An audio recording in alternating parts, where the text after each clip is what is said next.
Remember the Economic Development Authority's billions of dollars in tax breaks given to major corporations during the Christie era?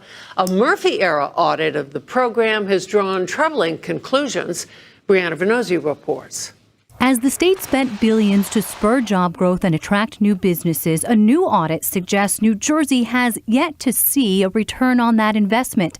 Worse yet, there's been little monitoring to track if or when we will. The comptroller's report confirms some of our worst suspicions that billions of dollars worth of state tax incentives were awarded by the Christie administration with little regard to oversight or transparency. At Murphy's request, the state comptroller's audit looked at more than 15 years' worth of incentives doled out through 5 programs under the Economic Development Authority, or EDA. Think Holtec, Subaru, and a whole host of others that were touted as job savers and creators. But the report found, quote, inadequate monitoring, insufficient oversight, and non-existent policies and procedures. Company claims were taken at face value and never independently verified, leading to sometimes overstated awards.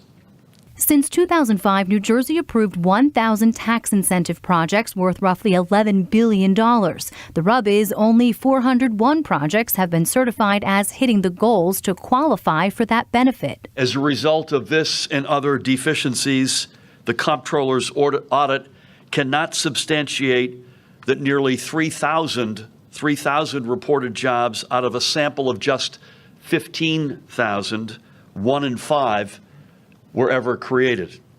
Labor unions, left-leaning groups, and even conservative think tanks have long bemoaned the program, today saying the report reinforces the need for reform. The state comptroller offered several ideas. We also recommended that through the course of the award process, EDA streamline the system that they use to capture and record job retention and job creation data. And we also recommend that EDA look at how they assess fees related to the programs. The best reform measure would be to let these programs expire in ignominy this July and replace them with an entirely new set of programs that have accountability and responsibility written into them. That includes capping and closely monitoring the funds. We're surrounded by states that have very robust tax incentive packages, and putting a per job cap on our program is going to hinder our ability to be regionally competitive. That said, we believe in transparency and we believe in accountability. Senate President Steve Sweeney, who initially supported keeping the current programs intact, today said we'll work with the administration to create replacement programs that address the same priorities of generating economic growth. Murphy called the incentives important to the state's economy, but said they should be just one tool in a broader strategy. He said all options are on the table, including suspending or pausing the grants,